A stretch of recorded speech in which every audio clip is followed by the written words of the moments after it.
కూడి వచ్చిన మీ అందరికీ ప్రభు అయిన యేసుక్రీస్తు నామం పేరట పేరు పేరున అందరికీ వందనాలండి.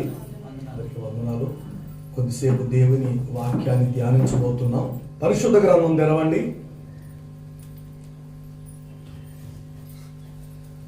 తెరిచారా? ఒకసారి రెండు చేతులకి దేవుని స్తోత్రం చెప్పండి. గట్టిగా గట్టిగా హల్లెలూయా. ఓసారి ఓ పెద్ద ఆయన సొంత తోటలోకి వెళ్తాడండి. ఆయన సొంత తోటలోకి వెళ్ళి తోటలో ఉన్నటువంటి ఆ తోటంతటిని, ఆ తోటలో అది ద్రాక్ష తోట, ఆ తోటంతటిని కలయి తిరుగుతాడు ఆయన. ఆ తోటంతా తిరుగుతూ తిరుగుతూ తిరుగుతూ తిరుగుతూ ఆ తోట మధ్యలో ఉన్నటువంటి అంజూరపు చెట్టు దగ్గరికి వెళ్తాడండి. ఏ చెట్టు అది? ఏ తోటది? ఎవరి తోటది? ఆయనదే, ఆ పెద్ద ఆయనదే.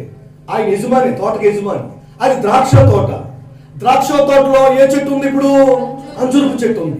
ద్రాక్ష తోట అంతా తిరిగి తిరిగి తిరిగి చూసుకుని అంజూరపు చెట్టు దగ్గరికి వస్తాడు ఆ పెద్ద ఆయన. వచ్చి దాన్ని కాస్త తరచి పరిశీలిస్తాడండి. ఎందుకని అంటే అదేమైనా కాస్తంత ఫలించిందేమో, దానికి ఏమైనా కాస్త కాయలు ఉన్నాయేమో, కాస్త ఏమైనా ఇప్పుడు పూత పట్టిందేమో, పోయిన తర్వాత అయినా కాస్తదేమో అన్నట్లుగా దాన్ని వెతికితే ఎంత వెతికినా ఫలాలు కనిపించలేదండి. కనిపించకపోయేసరికి కాస్త అసహనం వస్తుందా రాదా? చెప్పండి. అసహనం వస్తుందా రాదా? కాస్త పోనీ బయట పడకపోయినా, ఎక్స్ప్రెస్ చేయకపోయినా కాస్తంత లోపల కాస్తంత బాధపడతారు, ఫీల్ అవుతాడు కదండి. అప్పుడు చాలా బాధపడ్డాడండి ఆయన. అదేంటి, వచ్చాడు, చూశాడు, ఫలాలు లేకపోతే ఫీల్ అయిపోవడమేనా? అదేనా పెద్దరికం? అదేనండి పెద్దరికం. ఎందుకు ఫలించలేదో, ఏంటో, ఫలించకపోవడానికి కారణం ఏంటో, అసలు ఏమైందో, అసలు కారణాలు ఏమైందో, దీనికి అన్ని అందాల్సినవన్నీ అందుతున్నాయో లేదో అని ఆలోచించుకోవాలి కదా. పెద్దరికం అంటే వెంటనే కోప్పడిపోవడం ఎట్లాగండి? కాస్త కోప్పడిపోయాడంట. ఇట్లాగా ఆలోచిస్తే కాదు. కానీ అసలు ఆయన కోప్పడడానికి గల కారణం ఏంటండి అంటే అప్పటికి 3 సంవత్సరాల నుంచి చూస్తున్నాడట. ఎప్పటి నుంచి? వాక్యాన్ని చూస్తే రాయబడింది, మొదటిగా చూసిన వెంటనే బాధపడిపోలేదు ఆయన, చూడగానే ఫీల్ అయిపోలేదు ఆయన. ఏంటి కాయలు లేవా అని హత్య అయిపోలేదండి. ఎప్పుడు అంటే సరిగ్గా సుమారుగా 3 ఏండ్ల నుండి ఆయన ఆ అంజూరపు చెట్టుని పరిశీలిస్తూనే ఉన్నాడండి. పరిశీలిస్తే ఎక్కడ ఒక కాయ గాని, ఒక పింద గాని, ఒక పువ్వు గాని ఏమీ లేదు. అలానే మైలురాయి అంటే చూడండి, మైలురాయి ఏలూరు 50 కిలోమీటర్లు. దానికి ఏమైనా కాయలు కాస్తాయండి? దానికి ఏమైనా పూతకు వస్తుందండి? పోయింది కదా. ఆ మాదిరిగా మైలురాయి మాదిరిగా కూర్చొని ఉందండి మా తల్లి. మైలురాయి మాదిరిగా కూర్చొని ఉన్నాడు. ఏ ఫలాలు లేవండి, ఏ ఉపయోగం లేదండి, యజమానికి ఎలాంటి సదుపాయం లేదండి, యజమానికి ఎలాంటి సంతోషం లేదండి. ఏ కాయలైనా కాస్తారేమో, ఏ ఫలాలైనా ఫలిస్తుందేమో అని ఎంత ప్రయత్నించినా, ఎంత చూసినా కనిపించకపోయే. మరి ఆయనకి బాధపడరండి ఆయన. బాధపడటం అర్థం ఉందా లేదు? ఇప్పుడు ఎన్ని సంవత్సరాలు బట్టి?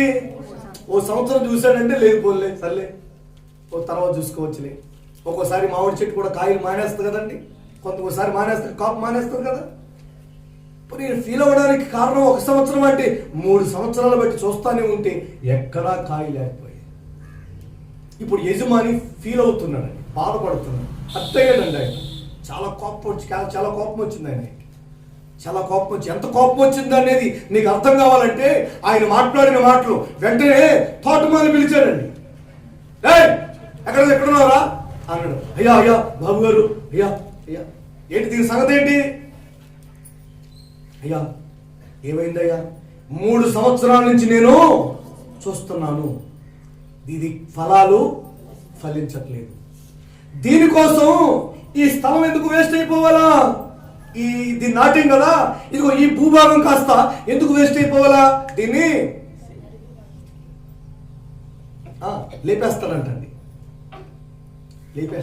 లేపేమన్నాడండి, స్పాట్ పెట్టి లేపేమని. ఎందుకు ఈ నేల వ్యర్థమైపోవాలి దీని గురించి అని అంత కోపం వచ్చేసిందండి ఆయనకి. చూసారండి, సాధారణంగా సాధారణంగా ఈ రోజున మనం బాగా ఆలోచన చేస్తే పెద్ద ఆయన కదా, కాస్త ఓర్పుగా, చిన్న వయసులో ఒకలాగా, నడి వయసులో ఒకలా, పెద్ద వయసు వచ్చేలా ఒకలా మనుషుల మెంటాలిటీ మారుతుందండి. ఇది సృష్టి ధర్మం, ప్రకృతి ధర్మం. చిన్న వయసులో ఉన్నంత ఆ హుషారు, ఆ స్పీడు, ఆ మాటలకు ఉన్నటువంటి స్పీడు, ఆ మాటలకు ఆ చేతలకు ఉన్నప్పుడు ఆ ఏంటి అన్నట్లుగా ఆ బిహేవియరు కాస్త నడి వయసుకు వచ్చేసరికి ఉండదండి. పరిస్థితులన్నీ అర్థమవుతాయి, పరిస్థితులను ఒక్కొక్కటి అర్థం చేసుకుంటారు. చిన్నెవరో పెద్దవరో అర్థమవుతూ ఉంటాయి. ఈ రోజున కాస్త మాటలో సౌండ్ తగ్గుద్దండి వయసు పెరిగే కొద్ది. ఇది సహజంగానే ప్రతి వాళ్ళకి. ఇప్పుడు ఆ పెద్ద ఆయన ఎంత కోప్పడ్డాడు అంటే నీకు అర్థం కావాలంటే ఈ నేల దీనికోసం ఎలాగ అర్థమైపోవాలి, దీన్ని నరికి అవతల పడేసేయి. అంత కోప్పడిపోయాడు ఆయనకు. అంత కోపం ఎందుకు వచ్చిందండి అసలు? ఆ పెద్ద ఆయన కదా, వయసును బట్టి కాస్తంత సముదాయించుకోవాలి కదా, ఆ వయసును బట్టి కాస్తంత ఆయన కాస్త ఓపిక ఉండాలి కదా సహనంగా. ఎందుకు అంత కోపం వచ్చేసింది ఆయనకి అంటే 3 సంవత్సరాల బట్టి చూస్తున్నాడు. అవును, నిన్ను నన్ను దేవాది దేవుడైన యెహోవా, మనం ఆరాధిస్తున్నటువంటి ప్రభు యేసుక్రీస్తు వారు ఈ రోజున 3 సంవత్సరాల బట్టి చూస్తున్న ఆయనకి అంత కోపం వచ్చింది, ఆయనకి అంత బాధ కలిగింది. ఎన్ని సంవత్సరాల బట్టి చూస్తున్నాడు ఆయన? ఎవరండి? మనం ఆరాధించే దేవుడు నిన్ను నీ కుటుంబాన్ని ఎన్ని సంవత్సరాలుగా పరిశీలిస్తున్నాడు. 3 ఏళ్లకే ఆయన అంత కొప్పడిపోతే 3 ఏళ్లకే లేపేసాయి అనేస్తే మరి రోజున నీ గురించి, నా గురించి, మనందరి గురించి ఆయన ఎన్ని సంవత్సరాలుగా వీక్షేస్తున్నాడు. ఇంకా ఫలిస్తావు, ఇంకా కాపు కాస్తావు, ఇప్పటికైనా పూతలు పోస్తావు, ఇప్పటికైనా చిగురుస్తావు, ఇప్పటికైనా మార్చుకుంటావు, ఇప్పటికైనా కాస్తంత సంతోషకరమైనటువంటి పరిస్థితులు నీలో కనిపిస్తాయి, ఇప్పటికైనా పుష్పిస్తావు అని ఎన్ని సంవత్సరాలుగా చూస్తున్నాడు ఆయన.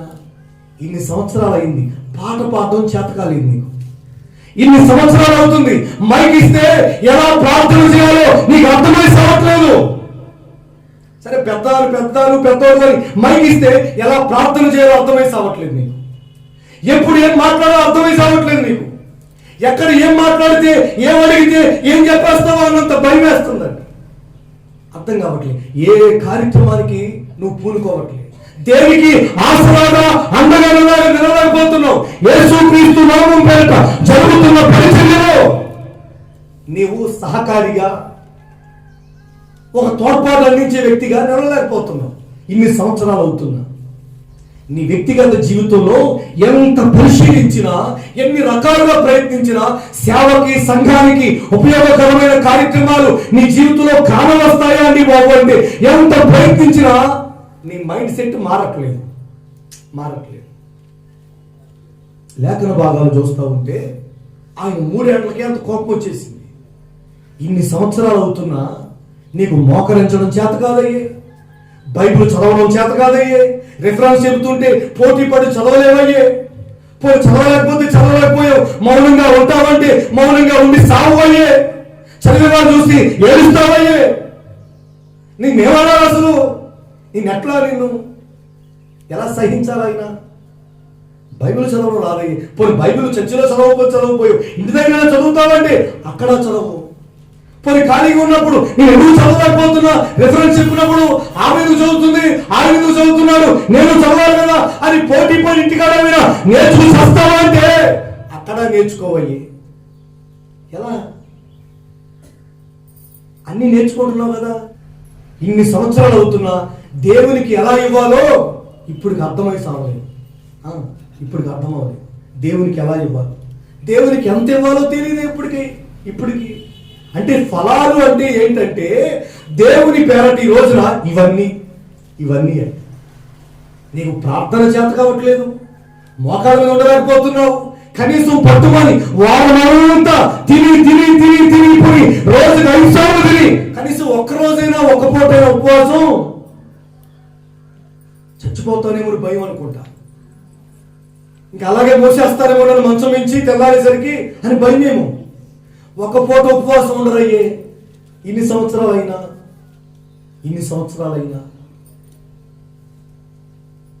నా ప్రభువైన యేసుక్రీస్తు నామం పేరట 3 సంవత్సరాలకి ఆ పెద్ద ఆయనకి అంత కోపం వచ్చింది కదా, అంత కోపం వచ్చేసింది కదా, నరికి అవతల పాడేమని చెప్పాడు కదా, మరి దేవాది దేవుడు ఏమంటాడు? ఆయన ఎందుకు ఊరుకుంటున్నాడు? ఆయన ఎందుకు సీరియస్ అవ్వడం లేదు? ఆయన ఎందుకు సీన్ క్రియేట్ చేయట్లేదు? ఈ విషయంలో ఎందుకు ఆయన మెత్తగా ఉంటున్నాడు? ఎందుకు ఆయన ఓపికగా ఉంటున్నాడు? ఇన్ని సంవత్సరాలైనా నీకు ఇంకా అర్థం కావట్లేదే? ఇన్ని సంవత్సరాలైనా ఫలాలు లేవే? పరిచర్యలో ఉండలేకపోతున్నావే? సేవకులతో పరిగెత్తలేకపోతున్నావే? కాస్తంత కొత్త గొప్ప మందిరంలో పనిచేయలేకపోతున్నావే? ఎలా? ఇన్ని సంవత్సరాలైనా ఫలాలు, ఇన్ని సంవత్సరాలైనా ఆ పుష్పించే అనుభవాలేవి? ఇన్ని సంవత్సరాలైనా దేవాది దేవుడు సంతోషించి ఈ రోజున ఆనందించే ఆ ఫలభరితమైన అనుభవాలేవి కనిపించట్లేదు. అప్పుడు ఆయన ఏమంటాడంటే, ఈ నేల ఎలా వ్యర్థమైపోవాలి, ఈ చెట్టుని తీసేసేయండి. అంటే ప్రియ దేవుని ప్రజలారా, పెద్దలారా, ప్రభువైన యేసుక్రీస్తు నామం పేరట తండ్రి మన గురించి ఏం ఆలోచిస్తున్నాడు? ఇది ఆలోచించండి. ఏం ఆలోచిస్తున్నాడు అంటే, మన వ్యక్తిగత జీవితాలు ఫలభరితంగా ఉండాలని. ఎలా ఉండాలని? ఆయన ఆవేదన ఏంటండి బాబు? అంత హత్యపోవడం ఆయన అంత సీరియస్ గా ఉన్నాడంటే ఇప్పుడు అంటే సీరియస్ గా ఉండడం కాదు, కొన్ని అర్థమవుతాయి, కొన్ని అర్థం కావు. మీకు ఎందుకు సీరియస్ అవుతున్నాడండి ఆయన అంటే, మన వ్యక్తిగత జీవితం ఎలా ఉండాలని? ఫలభరితంగా ఉండాలని. మీరంటే కోపం ఆయనకి, నాకు మీరంటే ఏమైనా కోపమా? మీకు నాకు ఏమైనా తగాదాలు ఉన్నాయా? ఎందుకంటే ఆయన అంత సీరియస్ అవుతాడంటే, దేవాది దేవుడు మీ వ్యక్తిగత జీవితాలు, మన వ్యక్తిగత జీవితాలు పుష్పించాలని, ఫలభరితంగా ఉండాలని, ఫలాలిచ్చే వారంగా ఉండాలని ఆయన ఆశ అండి. మొద్దుల మోడుల ఓ స్తంభం మాదిరిగా, ఓ మైలురాయి మాదిరిగా ఏ విధమైనటువంటి ఫలాలు లేకుండా ఎంతకాలం? లేఖన భాగాల్లో చూస్తుంటే ఇంతకే ఆయన ఎవరండి బాబు అంటే, లోకాసు సువార్త 13వ అధ్యాయంలోని 6వ వాక్యం చదువుతారా? మరియు ఆయన వారితో ఈ ఉపమానం చెప్పాడు. ఒక మనుష్యుని ద్రాక్ష తోటలో అంజూరపు చెట్టు ఒకటి నాటబడి ఉండెను. అతడు దాని పండ్లు వెతకవచ్చినప్పుడు ఏమీ దొరకలేదు. కనుక అతడు, ఇదిగో 3 ఏళ్ల నుండి నేను ఈ అంజూరపు చెట్టును పండ్లు వెతుకుచున్నాను, కానీ ఏమీ దొరకలేదు. దీనిని నరికి వేయండి, దీనివల్ల ఈ భూమి ఎలా అర్థమైపోవాలి? ఏమీ దొరకలేదంటే పోనీ కనీసం ఏదోటి పోనీ ఓ పుచ్చో ఇంకో సచ్చో ఏదోటి కాయాలిగా, కాయాలక్కర్లేదా? ఏదోటి. ఇప్పుడు ఇదేంటి ఏదో అంటారు కదండి, కుక్కమూతి పిందులు అంటారు. తెలుసా అండి? తెలుసా తెలీదా? కుక్కమూతి పిందులు అంటారు. తెలియదు అనుకోండి మీరు చిన్నపిల్లలు. దేవుని స్తోత్రం, హల్లెలూయా. తెలియదు, మీకు తెలియదు, మీరు ఈ మధ్య కదా స్కూల్ మానేసారు. కుక్కమూతి పిందులు అంటారండి. అవి చివరగా వస్తాయి తొంత పిందులు. అవి కూడా ఆ మూతి ముక్కు సరిగా ఉండవు వాటికి. బాగా గమనిస్తే ఏదోటి కాయాలి కదండి, ఏదోటి ఉండాలి కదా. ప్రార్థనను, ఓ పాట పాడటమను, మోకరించి ఆకాశం చేతులు ఎత్తడమను, వాయించాలు వాయించడమను, పట్టలేయడమను, ఏదంటే ఉపవాసం ఉంచే విషయంలో ఏదో ఒక ఫలం అనేది నీ జీవితంలో ఉండాలి కదా. ఏమీ లేకుండా ఎలా బ్రతికేస్తావు? ఎలా సాగిపోదాం అనుకుంటున్నావు? ఆయన ఏమంటున్నాడు? నరికి అవతలేమంటున్నాడు. ఏదైనా దొరికితే పోనీ ఆయన కూలయ్యేవాడేమో. హల్లెలూయా. ఆయన కాస్త కూలయ్యేవాడేమోనండి ఏదైనా దొరికితే. సర్లే, అప్పుడప్పుడు మందులు దుడుస్తున్నారు కదా, అప్పుడప్పుడు సువార్త కోటాల్లో ప్రయాసపడుతున్నారు కదా, బాకాలు కడుతున్నారు కదా, తటలేస్తున్నారు కదా, గోతులు తీస్తున్నారు కదా, లైట్లు కడుతున్నారు కదా, డ్రమ్ము వాయిస్తున్నారు కదా, పాటలు పాడుతున్నారు కదా, పరిచయం చేస్తున్నారు కదా, సువార్తలో సహకారంగా పరిగెడుతున్నారు కదా, నశించిపోతున్న ఆత్మల కొరకు భారం కలిగి ప్రయాసపడే వారితో ప్రయాసపడుతూ అడుగులు వేస్తున్నారు కదా, ఇలా దేవుని కొరకు ఖర్చు పెడుతున్నారు కదా, దేవునికి ఇస్తున్నారు కదా, ఇలా పాడుతున్నారు కదా. ఏదైనా ఉందా అండి బాబు అంటే ఏమీ దొరకలేదటండి. 3 సంవత్సరాలుగా చూశాడట. మరి ఇంకా ఆయన హత్య అవ్వడండి. అప్పుడు ఆయన కోపం చూడు పీక్స్కి వెళ్ళిపోయిందండి. నరికేసేయండి అంత కోప్పడిపోయాడు ఆయన. మరి దేవుడు ఎంత కోప్పడతాడు? ఏ ఫలాలు లేకుండా, ఏ ప్రయోజనం లేకుండా, ఏ ఉపయోగం లేకుండా నీ వ్యక్తిగత జీవితం ఈ రోజున నీవు దేవుని సందులో అలానే ఉండిపోతుంటే ఆయన ఎంత ఫీల్ అవుతాడు? ఆయన కూడా కోప్పడతాడు కదా, బాధపడతాడు కదండి. సంవత్సరాలుగా ఇంకా మార్పు రాకపోతే ఇప్పుడు ఆయన ఆ అంజూరపు చెట్టు నరికి అవతలేయమంటున్నాడండి, ఫలాలు లేకపోతే. మరో చోట ఎక్కడో మాట రాయబడింది, ఇదిగో ఇప్పుడే గొడ్డలి చెట్ల వేరున ఉంచబడి ఉంది, ఫలింపని ప్రతి చెట్టును నరికి అగ్నిలో వేయండి. ఈ పదాలు చూడండి, ఎంత రోషంగా మాట్లాడుతున్నాడండి. అవి చాలా ఆ పిచ్చి వేరండి, మాట్లాడే పిచ్చి. ఏయ్ అని అరుస్తామే, ఆ హై పిచ్చిలో అండి ఆ మాటలు. అంత కోప్పడిపోతున్నాడు ఆయన. ఈ రోజున మీరైనా నేనైనా మన ఎవరమైనా సరే దేవునికి ఫలాలు అందించవలసిన వారం, ఫలించవలసిన వారం. ఆయన కూడా తన బిడ్డలు ఫలభరితంగా ఉండాలని కోరుకుంటాడు. ఇంతకీ ఆ ద్రాక్ష తోట యజమాని ఎవరండి బాబు అంటే మనం ఆరాధిస్తున్న దేవాది దేవుడు. ఆయన ద్రాక్ష తోట యజమాని. ఇప్పుడు ద్రాక్ష తోటలో అంజూరపు చెట్టు ఒకటి ఎందుకు నాటబడింది? ద్రాక్ష తోట అంటే ఎవరు, అంజూరపు చెట్టు అంటే ఎవరు? ఈ రోజున మీకు అర్థమయ్యేట్టుగా ఈ మాట చెబుతా ఆలకించండి. ద్రాక్ష తోట అనగా దేవుని సంఘం. చెప్పండి నోరు తెరిచి, ఎవరండి? దేవుని ప్రజలతో, దేవుని ప్రజలైన దేవుని సంఘం ద్రాక్ష తోట అంటే. మరి దేవుని ప్రజలు ఎవరండి బాబు అంటే ఇప్పుడు మనం అనుకుంటాం, మనమే అనుకుంటాం. నిజానికి దేవుని ప్రజలు ఎవరండి బాబు అంటే ఇజ్రాయేలీయులు. బిబ్లికల్ గా ఆలోచన చేస్తే దేవుని ప్రజలు ఎవరు అంటే చరిత్రలోనికి వెళ్ళిన ఈ రోజున మనం గమనిస్తే దేవుని ప్రజలు వాళ్ళే, ఇజ్రాయేలీలే. మరి మనం ఎవరు అండి పాస్టర్ గారు అంటే మనం అన్యులము. చెప్పండి, ఎవరు? అన్యులము. ప్రపంచంలో ఇజ్రాయేలీలు మినహా ప్రతి కులం, ఏ గోత్రమైనా, ఏ జాతైనా ఇజ్రాయేలీలు తప్ప మిగతా వాళ్ళందరూ కూడా అన్యులేనండి. మన ఈ ఏరియాలో కొంత మనం ఆలోచన చేస్తే ఇదిగో వీళ్ళ క్రిస్టియన్స్ అండి, వీళ్ళ అన్యులండి అంటారు. వాళ్ళ క్రిస్టియన్స్ ఏంటి, వీళ్ళ అన్యులేంటి? అందరం అన్యులమేనండి, అందరం అన్యులమే. ఇజ్రాయేలీలు మినహా అందరూ మిగతా వాళ్ళంతా ఎవరు? అన్యులేనండి. క్రీస్తును అంగీకరించిన వారు మాత్రమే క్రైస్తవులు అంటూ ప్రత్యేకంగా ఓ కులం లేదు. క్రీస్తును అంగీకరించిన వారే, బైబిల్ ప్రకారం మనం ఆలోచన చేస్తే క్రీస్తును అంగీకరించిన వారే క్రైస్తవులు, మిగతా వాళ్ళంతా అన్యులు. అంటే ఈ రోజున ద్రాక్ష తోట అనగా ఇజ్రాయేలీలు అండి. అంజూరపు చెట్టు అంటే మీరు, ఇదిగో నేను, మనం అన్యులమండి. దేవుడు కనికరం గలవాడు గనక నిజానికి దేవుడు లేని ప్రజలం మనం. అర్థమవుతుందా మీకు? అర్థమవుతుందండి? దేవుడు అనేవాడు లేని ప్రజలం మనం. అలాంటి పరిస్థితుల్లో రక్షణ వారిది, వాగ్దానాలు వారివి, అర్చనారాధనలు వారివి, ఆశీర్వాదాలన్నీ వారివి. వారి అవిధేయత వలన రక్షణ మనకు వచ్చింది. దేవునికి స్తోత్రం. వారి అవిధేయత వలన వాగ్దానాలు మనం స్వతంత్రించుకుంటున్నాం, ఇప్పుడు ఆరాధన మనం చేసుకుంటున్నాం. ఇప్పుడు ఆ అవకాశం, ఆ ధన్యత మనకు దక్కిందండి. నిజ దేవుణ్ణి ఆరాధన చేసుకునే ఆ ధన్యత.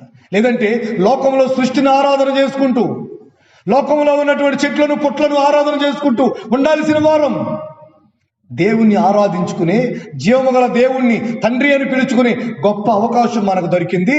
అంజురపు చెట్టు అంటే అన్యులము. మనకు లేని ధన్యతను ఆ తోటలో, సంఘములోనికి దేవుడు మనల్ని నడిపించాడు. దేవునికి స్తోత్రం. నిజానికి మనం సంఘంలో ఉండవలసిన వారం కాదు, సంఘానికి చెందిన వారం కాదు. కానీ దేవుని దయ వలన, దేవుని కృప వలన మనం సంఘంలో చేర్చబడ్డామండి, తోటలో నాటబడ్డాము. ఆయన తోటలో చేర్చుకున్న మనం ఇప్పుడు ఎలా ఉండాలండి బాబు అంటే ఫలాలు ఫలించాలి. ఆమేన్, హల్లెలూయా. ఫలాలు ఫలించాలి. ఫలాలు ఇవ్వాలి కదా, ఆయనకి ఫలాలు ఇవ్వాలి కదా. మరి ఎక్కడ ఫలాలు అంటే ఏ కోషణ లేదు. ప్రార్థన లేకపోయి, ఉపవాసం లేకపోయి, పాటలు పాడడం లేకపోయి, దేవుని మందులో పని లేకపోయి, సువార్తలో సహకారం లేకపోయి, దేవునికి ఎలా ఇవ్వాలో తెలియదని, ఎవరు ఎలా ఇవ్వాలో అర్థం కాదు, అసలు ఎంత ఇవ్వాలో అర్థం కాదు, ఇప్పుడు అర్థం కాదు, ఏమి తెలియట్లేదండి. ఏమి తెలియనట్లుగా అలానే మొహం అలా పెట్టుకుని అలా ఉందండి. ఆయన వచ్చాడు, చూశాడు, ఏమీ కనిపించలేదు, అలా పెట్టుకుని వదిలేస్తాడండి. అలా ఎందుకు వదిలేస్తాడండి? ఆయన అన్ని వెతికాడా లేదా? దొరకలేదండి, ఏమీ దొరకలేదు. కనీసం నాకు అనిపించింది ఏదో ఒకటైనా దొరికితే ఆయన అంత సీరియస్ అయ్యేవాడు కాదయ్యే. కనీసం ఏదోటి, కొన్ని పాట రాకపోయినా, వచ్చినా రాకపోయినా ధైర్యంగా దేవుని సందులో పాడాలా లేదా? పాడాలి కదండి. పాడడానికి సిగ్గుపడిపోతున్నారండి. ఎందుకంటే సిగ్గు అక్కడెక్కడో అనవసరమైన కార్యక్రమాల్లో నిలబడడానికి నేను సిగ్గు దేవాలయంలో ఉండడానిక.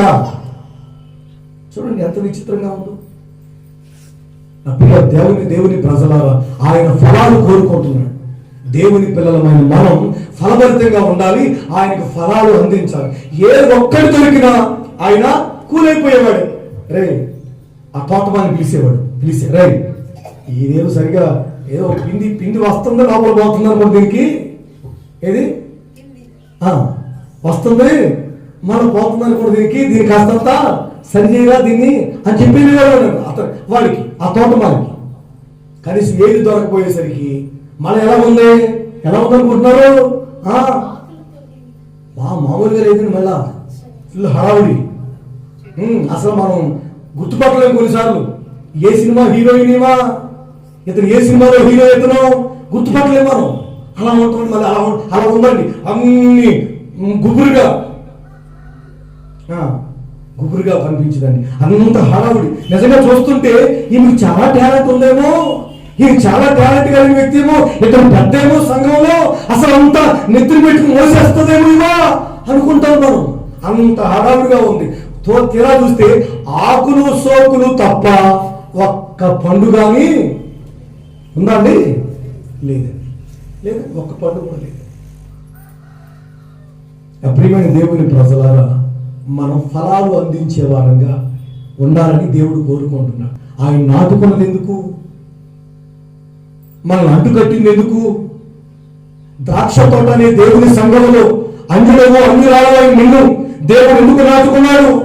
నీకోసం ఎందుకు స్థలాన్ని కేటాయించాడు? నీకోసం ఎందుకు తోటమాలు నియమించాడు? నువ్వు ఫలిస్తావనే కదా.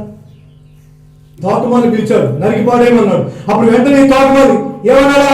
సరేనయ్యా, నేను కూడా చూస్తున్నా, దీని సంగతి అర్థం కావట్లేదు, ఆటికి అని అన్నారండి. అట్లా లేదండి. అయ్యా నేను మళ్ళీ ఈ సంవత్సరం కూడా దీని చుట్టూకి వస్తే నేను తవ్వుతానయ్యా, దీని చుట్టూ తవ్వి కొద్దిగా ఇరువేస్తానయ్యా, ఈ సంవత్సరం కూడా ఉండదు అని దేవుణ్ణి బ్రతుకులాడుకుంటున్నాడు, ప్రాధేయపడుతున్నాడు. ఈ సంవత్సరం కూడా ఉండనివ్వండి, ఫలిస్తే సరి, లేకపోతే మీరు చెప్పినట్లే చేద్దాం అని తోటమాలి యజమాని వేడుకుంటున్నాడండి. ఏమని అంటే, ఈ సంవత్సరం కూడా ఉండనివ్వండి అయ్యా. ఆమేన్, హల్లెలూయా. దేవుని నామం పేరిట సోదరి సహోదరులారా, మీరు చిన్నవారైనా పెద్దవారైనా, దేవుని సన్నిధిలో ఉన్న మీరు 2020 సంవత్సరం దాటి 2021 సంవత్సరానికి అడుగు పెట్టిన మీరు గమనించాలి, ఈ సంవత్సరం దేవుడు దయా కిరీటంగా మనకు అనుగ్రహించాడు. ఆమేన్. ఈ సంవత్సరం కూడా ఉండనివ్వాలని ఆయన కనుగ్రహించాడు కనుక, ఈ సంవత్సరం కూడా ఉండనివ్వాలని ఆయన నిర్ణయించుకున్నాడు కనుక, ఈ సంవత్సరం దేవుడు మనకి అనుగ్రహించాడు. ఈ సంవత్సరం దేవుడు మనల్ని ఉంచుతాడు. ఈ సంవత్సరం అయినా మన వ్యక్తిగత జీవితాల్లో ఏం రావాలి చూడండి. అంటాడు ఈయన, నేను దాని చుట్టూ తవ్వుతానంటాడండి. చుట్టూ తవ్వుతానంట. ప్రియ దేవుని ప్రజలారా, మన వ్యక్తిగత జీవితాల్లో మనం ఫలించాలి అంటే, మనం ఫలభరితంగా మార్చబడాలి అంటే, మనం పుష్పించాలి అంటే, మనం ఫలాలు కనిపించాలి మన జీవితంలో అంటే, ఈరోజు దైనందిన ఆత్మీయ జీవితంలో సంఘ సహవాసంలో ఎదుగుతున్న మనం దైవికంగా సంఘానికి, ఈరోజు దేవుని నామానికి ప్రయోజనకరంగా మరి విశేషంగా నశించిపోతున్న ఆత్మలకు మనం ఆశీర్వాదకరంగా, అనేకులకు సువార్త అందేటట్లుగా, అనేకులకు దేవుని వాక్యం అందేటట్లుగా అన్ని విధాల మోకరించి ప్రార్థన చేయడమే కాదు, పాత్ర పాడమే కాదు, ఉపవాసమే కాదు, ప్రభుత్వాలు ఖర్చు పెట్టడమే కాదు, అన్ని కోణాలలో మన జీవితంలో ఫలాలు ఫలించాలి ఈ సంవత్సరం. ఆమేన్, హల్లెలూయా.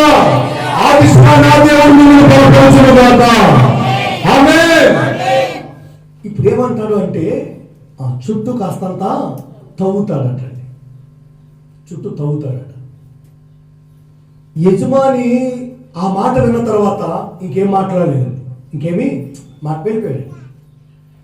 చుట్టూ తవ్వితే ఈ యజమాని ఉద్దేశం యజమానికి అర్థమైంది, అవును ఇది చుట్టూ తవ్వితే కాస్తంత ఫలిస్తుందేమో అని యజమానికి అర్థమైంది అనుకుంటా, ఆయన కాముకు వెళ్ళిపోయాడు. ఇది ఫలించాలి అంటే దీని చుట్టూ కాస్తంత తవ్వాలి అని ఈయన కూడా అర్థమైంది. అంటే ప్రియ దేవుని ప్రజలారా, మన వ్యక్తిగత జీవితాలు ఫలించాలి అంటే, ఫలభరితంగా మార్చబడాలి అంటే మన చుట్టూ ఏమవ్వాలి? కాస్తంత తవ్వబడాలి. గడ్డి అనేది పెరగకుండా ఏం చేస్తారు? చుట్టూ ఎప్పటికప్పుడు తవ్వేస్తూ ఉంటారు. ఎందుకండి తవ్వేస్తారు అంటే, తవ్వకపోతే ఏవో పిచ్చి పిచ్చివన్నీ మొలుస్తూ ఉంటాయి. అవునా కదా? పిచ్చి పిచ్చివన్నీ మొలుస్తూ ఉంటాయి తవ్వకపోతే. తవ్వేసినప్పుడు ఏమవుతాయండి? పిచ్చి పిచ్చివన్నీ కట్ అయిపోతాయండి. అప్పుడు ఇది ఫలించడానికి తగినటువంటి బలం ఇది ఒక్కొద్దానికి ఈ చెట్టుకే తీసుకుంటుంది. అంటే ఆ నేలలో ఉన్న సారం ఈ చుట్టూ ఉన్నటువంటి అన్నిటి తవ్వేస్తూ ఉంటే ఎప్పటికప్పుడు ఇది ఒక్కతే ఆ చెట్టు అలాగే ఎదుగుతుందండి. అంటే మన వ్యక్తిగత ఆత్మీయ జీవితంలో మనం ఫలించాలి అంటే మన చుట్టూ ఉన్నటువంటివన్నీ కూడా ఆ చిన్న చెత్త చెదారం బాగా బైబిల్లో మనం చూసుకున్నా, లేదంటే లోకంలో మనం చూస్తున్నా దాన్ని ఏమంటారంటే కలుపు అంటారు. ఏమంటారు? కలుపు అంటే ఈ కలుపు మన చుట్టూ ఉన్నంత కాలం, ఈ చెత్త చెదారం మన చుట్టూ పెరుగుతున్నంత కాలం, మనతో పాటుగా అవి కూడా పెరుగుతూ ఉంటే వాటి పెరుగుతున్న నువ్వు పెరుగుతావు తప్ప నీకు ఫలాలేమి రావు. ఆ కలుపు పెరుగుతున్నంతసేపు. అందుకని ఏ పంటలోనైనా ఏ తోటలోనైనా కలుపుని ఏం చేస్తారు? ఆదిలోనే తీసేస్తారు, పీకేస్తారు, లేకపోతే మందు కొట్టేస్తారు.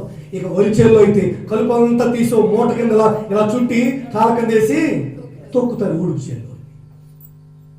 ఎందుకంటే ఈ చెట్టు, ఆ నారు ఏదైనా, పంట ఏదైనా, తోట ఏదైనా, మొక్కేదైనా రేణింపుగా పెరిగి మంచిగా ఫలించాలి, సమయానికి అది పుష్పించాలి అంటే చుట్టూ ఉన్న కలుపంతా తవ్వబడాలి, చుట్టూ తవ్వేసేయాలి.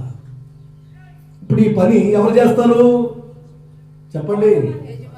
యజమాని చేస్తాడా? తోటమాలి చేస్తాడు. తవ్వుతుంటే ఒప్పుకుంటారండి? ఇవి తీసేయాలి, ఉండకూడదు, ఇది కాదు, అది కాదు అని చెప్పేదంతా నేను చెప్తా ఉంటే ఒక్కొక్కరికి ఎలా ఉంటుందండి? యాటి అలాగంటాడు, యాటైనా నోటికి అంత అంతేనా, యాటి పాసుపళ్ళు వేసుకుని, సుంచు ముఖం వేసుకుని, యాడే అదేంటి? ఫలించాలనే కదా, చుట్టూ తవ్వాలని కదా ఇప్పుడు ఆయన ఒప్పుకుంది. చుట్టూ తవ్వుతానని చెప్పాడు కదా. చుట్టూ తవ్వితే కాస్త ఇబ్బంది ఉండదండి. కలుపు తెస్తుంటే సలుపుగా ఉంటుందటండి. దేనికి? ఇవన్నీ మోటు సామెతలండి. అంటే మీరు చిన్నపిల్లలు, మీరు ఇప్పుడే కాలేజీ, ఇప్పుడు ఈ మధ్య అమ్మపారు ఏదది అంగన్వాడీ వదిలిపెట్టి వచ్చాను. కలుపు తెస్తుంటే ఎలా ఉంటుందటండి? సలుపు అట్టండి. కలుపు తీస్తే సలుపు అట్టండి. ఇది తప్పురా బాబు, ఇది తప్పురా తల్లి అని చెప్తే సలుపండి. తవ్వుతా ఉంటే అవన్నీ ఎత్తి చూపిస్తా ఉంటే, వాటిని పీగుతా ఉంటే, వాటిని లాగేస్తూ ఉంటే చాలా ఇబ్బంది అండి, చాలా సలుపుగా ఉంటుందండి. పెద్దలో మూడు సామెత చెప్తారు అన్నమాట, కలుపు తీస్తే సలుపు అని. మన వ్యక్తిగత జీవితాల్లో మనం ఫలించాలి అంటే మన చుట్టూ ఏ చెత్త ఉందో బాగా గమనించండి. మన వ్యక్తిగత జీవితం చుట్టూ, నీ చుట్టూ నీకు తెలియకుండానే నీ కింద ఇంకేం పెరుగుతున్నాయో, నీ చుట్టూ ఏం పెరుగుతున్నాయో, ఏ చెత్త పెరుగుతుందో, ఏ కలుపు పెరుగుతుందో, ఏ అనవసరమైన విషయాలు పెరుగుతున్నాయో, ఏ అనవసరమైనటువంటి మొక్కలు పెరుగుతున్నాయో అవన్నీ నువ్వు తీసేసుకుంటేనే, అవన్నీ కట్టయిపోతేనే, అవన్నీ తవ్వబడితేనే నీవు ఫలభరితంగా మార్చబడతావు, నీ కుటుంబం కూడా ఫలభరితంగా మార్చబడుతుంది. లేదంటే ఆ కలుపు అలానే పెరిగితే మొత్తం మీద ఎప్పుడుగా పెరుగుతావు, పేలగా, నీరసంగా, సస్తానం బతుకుతాను అన్నట్లుగా, గాలేస్తే ఎగిరేటట్లుగా. ఒకవేళ ఏదైనా పండు కాసినా కుక్క ముచ్చి పిందులు అని చెప్పానే, అలా మాదిరిగా తినడానికి పని చేయవు, అలాగని పేడ మొత్తం అలా ఉంటాయి. తర్వాత ఎందుకు పనికిరావు? ఏది? కలుపు ఉంటే. అందుకని నీ వ్యక్తిగత జీవితంలో ఈరోజు నీ కుటుంబం చుట్టూ ఏ కలుపు పెరిగిందో, నీ భర్త చుట్టూ, నీ భార్య చుట్టూ, నీ పిల్లల చుట్టూ ఈరోజు నీ కుటుంబ వ్యవస్థలో ఏ విధమైన కలుపు పెరుగుతుందో ఆ కలుపు తవ్వబడితే ఆమేన్, అప్పుడు నీ జీవితం ఏమవుతుంది? ఫలిస్తుంది. ఇది రొటీన్ గా జరిగే కార్యక్రమే. కాకపోతే నేను సీరియస్ గా చెప్పేసరికి మీరు ఎడమొఖం పేడమొఖం పెట్టుకుంటుంటారు.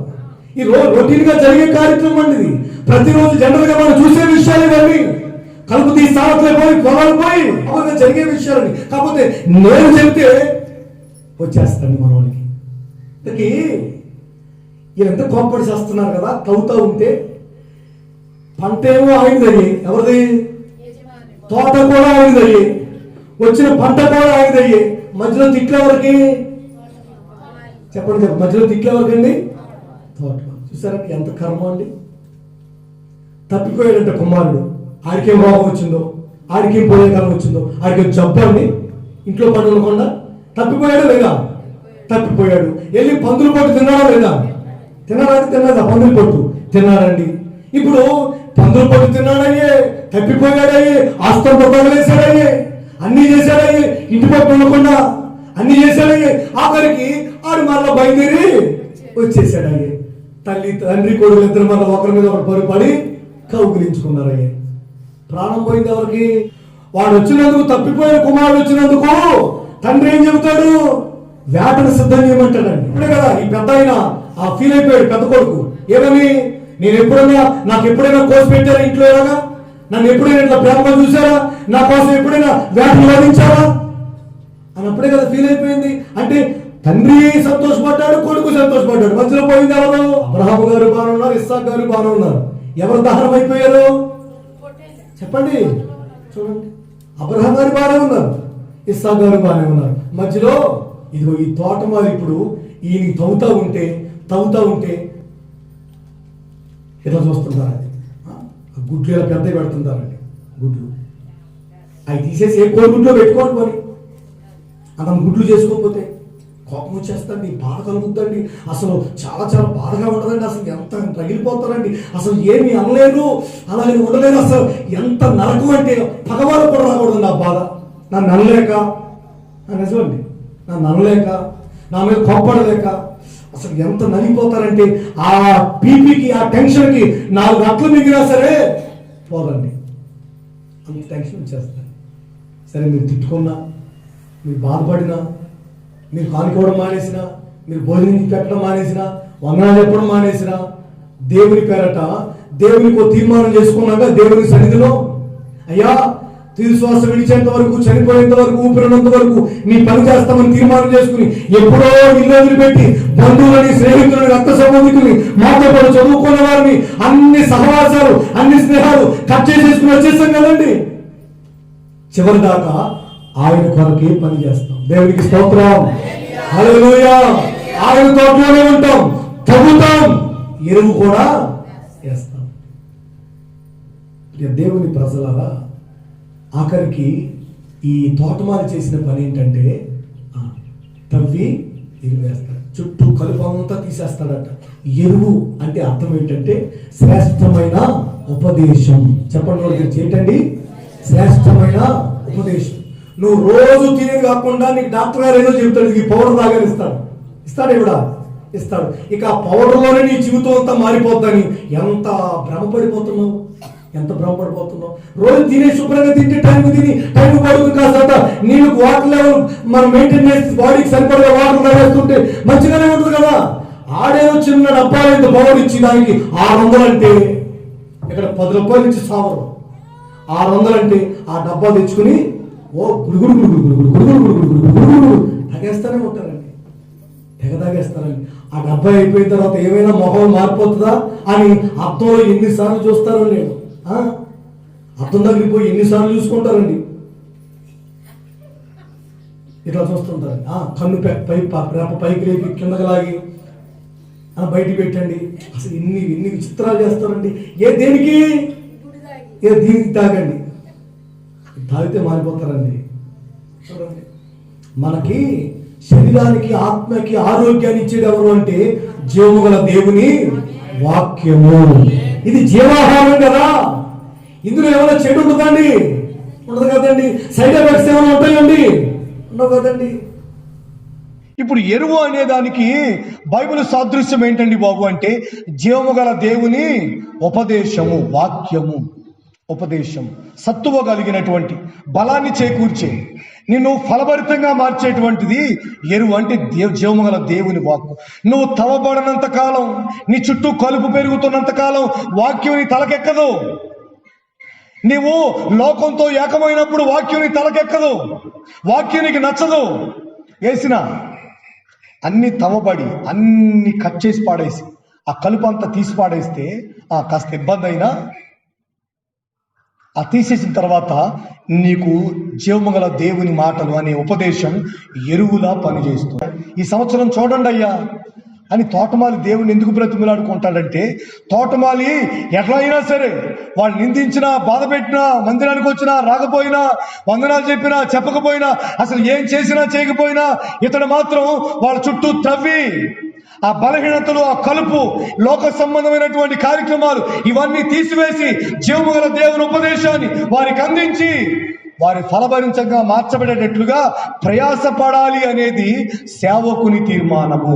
ఈ సంవత్సరం ప్రియ సోదరి సహోదరులారా, మీ కుటుంబాలు ఫలించి ఆశీర్వదించబడి ఫలభరితంగా మార్చబడినట్లుగా నా దేవుని పేరట మీ చుట్టూ ఉన్న కలుపంతా కూడా తవ్వబడాలి. ఆమేన్, హల్లెలూయా. మీ చుట్టూ ఉన్న కలుపంతా, ఆ చెడు అంతా తవ్వబడాలి. తవ్వబడి నీ వ్యక్తిగత జీవితాల్లో ఇదిగో ఎరువు, దేవుని మందిరంలో, దేవుని సన్నిధిలో నీకు వినిపించే ఉన్నతమైన విలువైన ఉపదేశాలు నువ్వు అంగీకరించి దాని ద్వారా నీ జీవితాన్ని కట్టుకుంటే నువ్వు ద్రాక్ష తోటలో ఉన్న అంజోప చెట్టు అని గుర్తెరిగి, నువ్వు కళ్ళు జాగ్రత్త కలిగి, భయభక్తులు కలిగి, రక్షణ నాది కాదు అయ్యా దేవుడు మాకు ఇచ్చాడు, వాగ్దానాలు నాది కాదు అయ్యా దేవుడు మాకు ఇచ్చాడు అని భయం కలిగి తోటమాలి చెబుతున్నాడే ఆ మాటలు అంగీకరించి కోప్పడకుండా, అసూయ పడకుండా, అసహ్యపడకుండా దేవుని మాటలు అంగీకరించి దేవుని సందులో నీవు ఫలభరితంగా మార్చబడాలి. ఆమేన్, హల్లెలూయా. అట్టి కృప నా దేవుడు మీకు అనుగ్రహించునుగాక. తల వంచండి, ప్రార్థన చేసుకుందాం. ఆశీర్వాదంగా ప్రార్థన చేయండి. స్తోత్రాలు చెల్లిస్తున్నాను తండ్రి. అయ్యా, మీరు గడిచిన కాలం అంతా ప్రభావం మీ కృపలో మమ్మల్ని దాచారు, కాచి కాపాడారు. ఇదిగో తండ్రి, నీకు స్తోత్రాలు అయ్యా. ఈ 2021 సంవత్సరంలో నడిపించారు ప్రభువా, నీకు స్తోత్రాలు అయ్యా, నీకు స్తోత్రాలు. మాలో ఫలాలు లేవని మీరు చూసినప్పుడు మా దగ్గర ఏమీ లేవని మీరు తోటమాలు చెప్పినప్పుడు తోటమాలు బ్రతులాడుతున్నామని ఈ సంవత్సరం కూడా ఉంచండి అయ్యా, ఈ సంవత్సరం కూడా ఉంచండి. నేను దీన్ని బలం చేసి వదిలేస్తానని చెప్తున్నాను అయ్యా. మీకు స్తోత్రాలు. తోటమాలు ఈ మాటలు విని మీరు ఆడుతున్నారు ప్రభువా, నీకు స్తోత్రాలు అయ్యా. ఈ సంవత్సరమైనా మేము అయ్యా మీకు స్తోత్రాలు. మీకు ఇచ్చే ఫలాలుగా, మీకు ఇష్టమైన ఫలాలుగా ఫలించాలి. అట్టి కృపను ప్రభువా ఈ మందిరం ప్రతి వారికి మీరు దయచేయండి, మాకు దయచేయండి. నా తండ్రి, నీకు స్తోత్రాలు చెల్లిస్తున్నా అయ్యా. ఉన్నవాడిని అనువాడిని అయ్యా, మీకు స్తోత్రాలు. మీరు చెప్తున్నారు అయ్యా, మీ ఉపదేశాన్ని, నా ఉపదేశాన్ని మీకు ఇస్తున్నానని చెప్తున్నారు. నా ప్రభువా, నీకు స్తోత్రాలు చెల్లిస్తున్నాను అయ్యా. మీ ఉపదేశంతో ప్రభుత్వం కలిసి అయ్యా మీ కృపలో అయ్యా తండ్రి ప్రవేశించి తండ్రి మీకు స్తోత్రం. మీకు ఇష్టమైన ఫలాలుగా ఈ సంవత్సరం తండ్రి నీకు స్తోత్రాలు. నా ప్రభువా, నీ వందనాలు అయ్యా. మీకు ఇష్టమైన ఫలాలుగా మీకు ఏ ఫలాలు ఇష్టం అది ప్రభుత్వం ఫలించి అభివృద్ధి పొందాలని పరిశుద్ధాత్మగా రాసిస్తున్నారు. మీరు రాసినట్టుగా మీరు ఫలించాలయ్యా. నాలో ఉన్న కలుపును తీసివేయండి, నాలో ఉన్న చెత్తను మీరు కాల్చివేయండి. పరిశుద్ధాత్మ అగ్నితో ఇప్పుడే అయ్యా మీరు ధరించి నా ప్రభువా నా ముందుకు నడవండయ్యా, నా ముందుకు నడవండయ్యా. ధరించి నడుపుగా నా ముందు మీరు నడిచి మమ్మల్ని ప్రభువా నిత్య మార్పులు చూపించమని నా ఘనత ప్రభావాలు నా తండ్రి మీకు మాత్రమే ఆరోపిస్తూ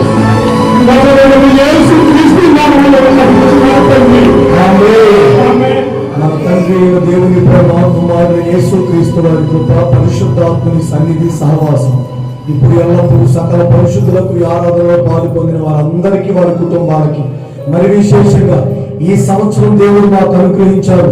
ఈ సంవత్సరం మా జీవితాలు ఫలభరితంగా మార్చుకోవాలి అని తీర్మానంతో ప్రార్థన చేసుకున్న వారికి ఆయన కృపా సమాధానము సదా తోడు వారి జీవితాలను ఫలభరితంగా మార్చి నడిపించును గాక. ఆమేన్.